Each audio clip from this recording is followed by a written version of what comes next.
Да, спасибо, Патрик, за предоставленное слово. Добрый день, уважаемые участники конференции. Я хотел бы поделиться неким опытом использования возобновляемых источников энергии в Якутскэнерго, а также рассказать о нашей ближайшей перспективе в этом плане. Вначале краткая справка об Якутскэнерго. Мы образовались в 1962 году. Общая установленная мощность электрической генерации нашей станции порядка 1,5 гигаватт. Общая тепловая мощность установленной станции Якутскэнерго более 2000 гигакалорий в час. И мы эксплуатируем порядка 25 тысяч километров линий, напряжение 0,4-220 киловольт. Структура выработки электроэнергии нашим станциям приведена на слайде. Гидрогенерация вырабатывает 53% электроэнергии, различного рода ТЭЦ вырабатывает 38% электроэнергии, на ДЭС мы вырабатываем 8% электроэнергии, и прочие различного рода установки нам дают 0,7% выработанной электроэнергии. С точки зрения использованных энергетических ресурсов, наша энергосистема достаточно уникальная.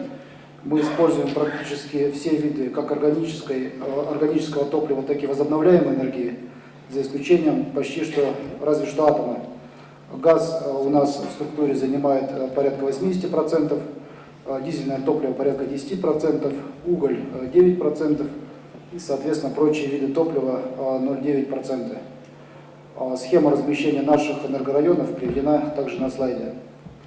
У нас имеется 6 филиалов, 2 больших станции газовых, это Якутская ГРЭС и Якутская ТЭЦ, Каскад-Вилюйский ГЭС, 2 сетевых филиала, центральные западные электрические сети и энергосбытовое подразделение.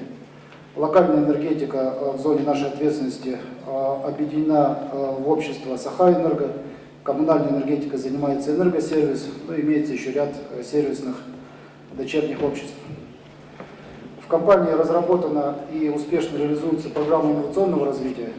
Соответственно, на различного рода мероприятия инновационного характера ежегодно мы направляем порядка миллиарда рублей.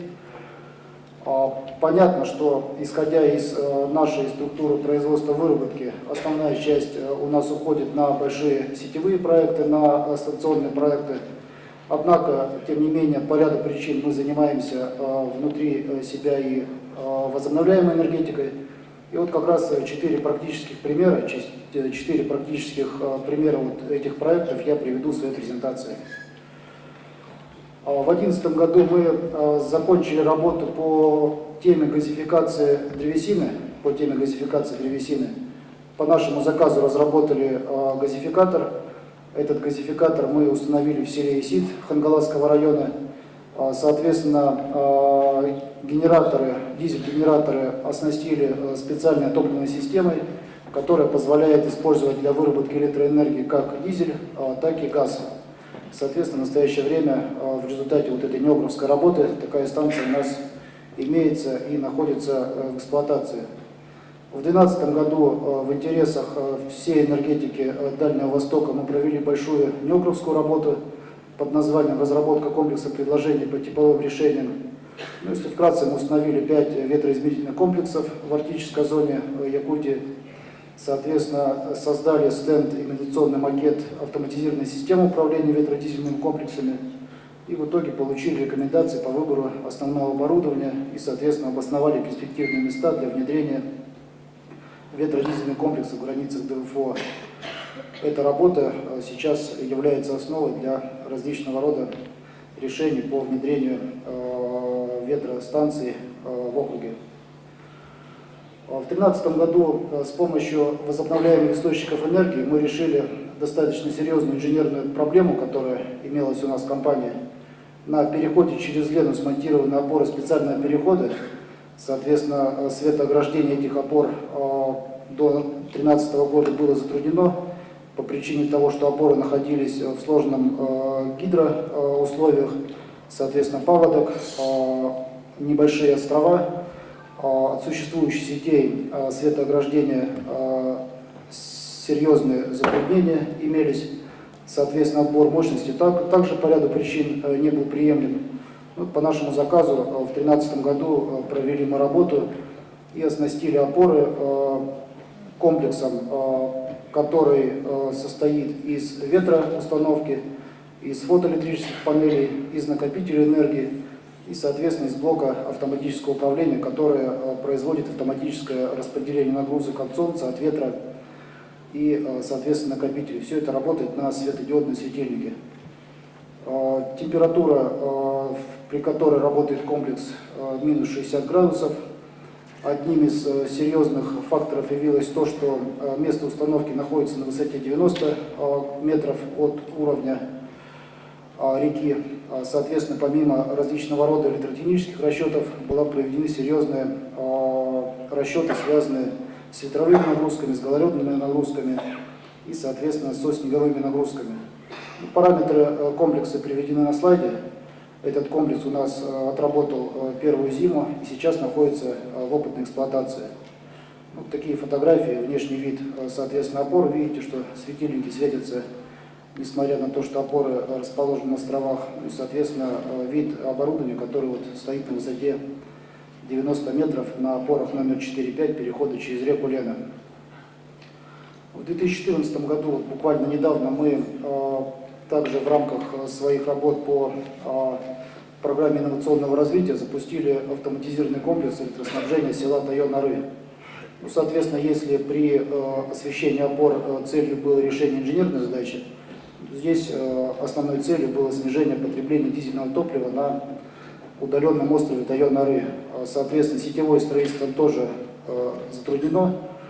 Поэтому там исторически работала дизельная станция, и вот в этом году мы там поставили гибридный автоматизированный комплекс, который включает фотоэлектрические модули, который включает накопители энергии, систему преобразования, дизель-генераторы, и все это находится под управлением автоматизированной системы управления.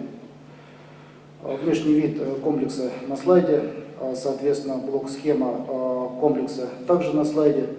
Хотелось бы отметить, что этот комплекс позволяет в автоматическом режиме производить запуск и остановку дизелей в зависимости от наличия солнечной инсоляции. Кроме того, накопление энергии позволяет не производить запуск дизеля в том случае, когда, грубо говоря, на солнце находит тучи. Вот было недавно в этом селе, то есть в течение светового дня, когда позволяет погодные условия, дизель-генераторы стоят, соответственно, дизельная станция молчит, выбросов в атмосферу не происходит, население очень довольно, довольны и мы, энергетики, поскольку, соответственно, получаем энергию, которая не требует затрат органического топлива, и поскольку удельные расходы достаточно низкие. Соответственно, фотографии вот этого комплекса также приведены на слайде. Мощности, конечно, не такие большие по сравнению с нашей большой энергетикой. Но хотелось бы особо отметить, что вот этим комплексом мы полностью закрываем потребности целого населенного пункта села Тайо-Нары, в котором проживает порядка 160 человек. Немаловажной особенностью вот этого комплекса является то, что позволяет интегрировать через сеть интернет с удаленным рабочим местом. Соответственно, на сайте в сети интернет можно получить доступ через систему, безусловно, пароля, получить доступ к телеизмерениям, к телесигнализации этого комплекса. Соответственно, на этом графике представлен часовой график нагрузки села и, соответственно, распределение нагрузки между солнцем, между дизелем. Ну и кроме того, видно, когда и как работают накопители энергии. Накапливая энергию в период ее выработки и, соответственно, отдавая энергию для сглаживания пиков и различного рода других моментов.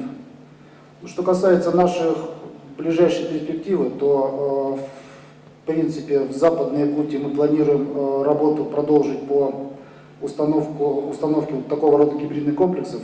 И в 2015 году планируем в селе Талон, Западной Якутии, также вести комплекс и закрыть потребность целого населенного пункта с использованием энергии солнца, соответственно, дизель-генераторов и с установкой устройств накопления энергии.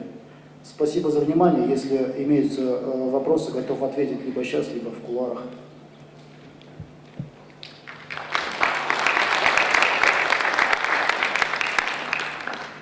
Спасибо, Андрей. Может быть, я сначала даю возможность вопросов в зале. Есть кто-то, который хочет задать вопрос Андрею?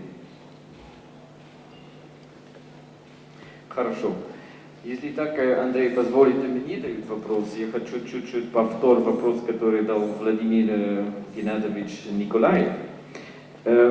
Мы здесь все обсуждаем, что регион должен стать меньше зависим от дизельной генерации. Есть первые инициативы, которые все надеются, что будет повторить и будет увеличивать на ближайшее время. Мой вопрос, есть кто-то, который сделает мониторинг количества дизеля, который приходит в регион? В этом году на второй конференции я сделал презентацию практическую, показал именно конкретные места применения возобновляемых источников энергии. Но если кто был на первой конференции в прошлом году, то я готовил и Якутскэнерго докладывал презентацию, где как раз приводились цифры снижения потребления привозного дизельного топлива в энергосистеме Якутии. Ну, в принципе, я могу сказать, что с тех пор, когда мы всерьез занялись оптимизацией дизельной локальной энергетики, у нас из года в год потребление топлива дизельного привозного снижается. Безусловно, самые эффектные, самые экономически оправданные проекты мы выполнили в первые годы, то есть в первые годы снижение было намного серьезнее. Сейчас, соответственно, выполняются такие более кропотливые, более тщательные проекты, в том числе связанные с возобновляемыми источниками энергии, которые также снижают потребление дистоплива. В принципе, эта тенденция продолжается, то есть потребление дизельного топлива в Якутскэнерго из года в год планомерно снижается. Спасибо. И есть у вас какая-то цель, какая доля, которую вы хотели бы, что Якутэнерго зарабатывает именно из точки возобновляемой энергии и на какой срок? Что касается заработка именно от возобновляемых источников энергии, то эффект этот экономический, он внутри нас сидит.